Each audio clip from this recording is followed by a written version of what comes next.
Hello, dear friends of the early morning. Welcome to the Dark Unknown, a channel where every story chills you to the bone, and where even silence holds secrets. Here, we can feel what you feel as you travel through the darkest corners of the world. So, put on your headphones, turn out the lights, and prepare to dive into a new story. Tonight, we'll talk about 4 true stories about famous hospitals. Dark tales marked by secrets and by screams that still echo through the hallways and rooms of entities that may still be among us. Story 1. The Whisper from the 5th Floor, Waverly Hills Sanatorium, Kentucky. Don't go to the 5th floor. Ever. That was the whispered warning repeated by guides and visitors of Waverly Hills Sanatorium. But in 2009, a group of young paranormal investigators decided to challenge the legend. Among them was Emily, a Canadian nurse fascinated by unexplained phenomena. That night, the building radiated a cold that couldn't be blamed on the weather. Doors slammed on their own. A faint female voice kept saying, "Help me." Always from the 5th floor. When they finally went up, they found a long, dark corridor. Their flashlights began to flicker. One by one, their phones lost signal. Emily got separated from the group for just 20 seconds, and vanished. Hours later, they found her curled up in the corner of the old room 502. She was crying uncontrollably, and repeating only one thing. "She's there. On the ceiling. Watching." Since that night, Emily has never spoken of what she saw. Story 2. The Faceless Patient, Vista Hospital, Los Angeles. Closed since 1991, Vista Hospital became infamous for its empty hallways and the mysterious deaths that occurred during its years of operation. But no one ever forgets patient 302. In 1987, the night staff reported the arrival of a man in critical condition.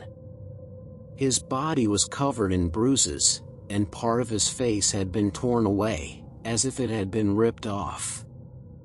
The strange part? There was no ambulance record, no accident report, and no identification. Still, the doctors admitted him for observation. In the middle of the night, nurses heard screams coming from the room. When they entered, the patient was standing on the ceiling, arms twisted at unnatural angles. He looked at them, without eyes, and whispered, "I'm not the first. I won't be the last." The lights exploded. When power returned, the room was empty. His chart had vanished. And to this day, bed 302 has never been used again. Story 3. The Bed 6 Ritual, Danvers State Hospital, USA. Built in 1878, Danvers State Hospital was known as Hell for the Forgotten. Archived documents from the 1930s mention a macabre practice secretly performed by doctors and nurses, a so-called cleansing ritual used on patients deemed untreatable. According to a journal recovered from the ruins, there was a sealed room known as Bed 6. In it, doctors would place the patient and conduct a fake surgical procedure. Anesthesia? None.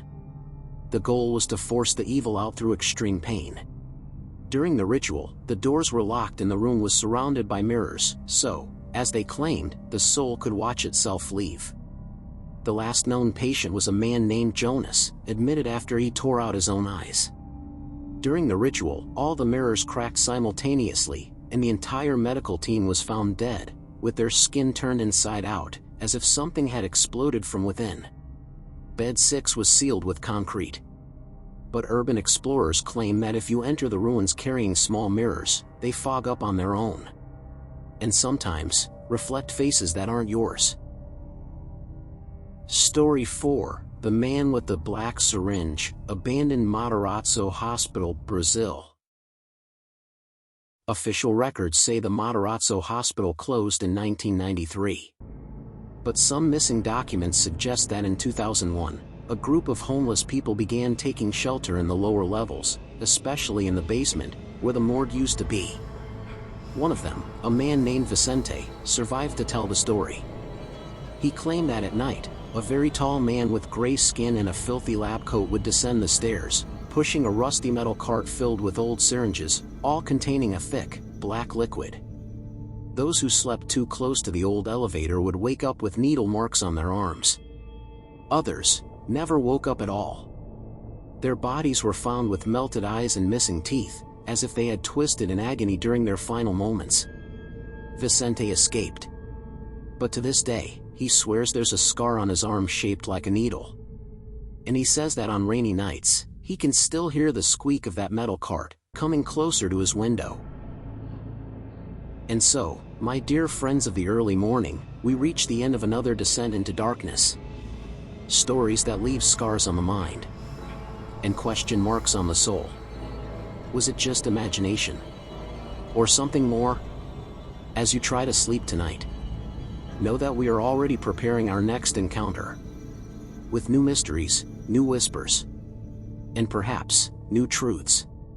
Don't forget, leave a comment with what you'd like to hear next.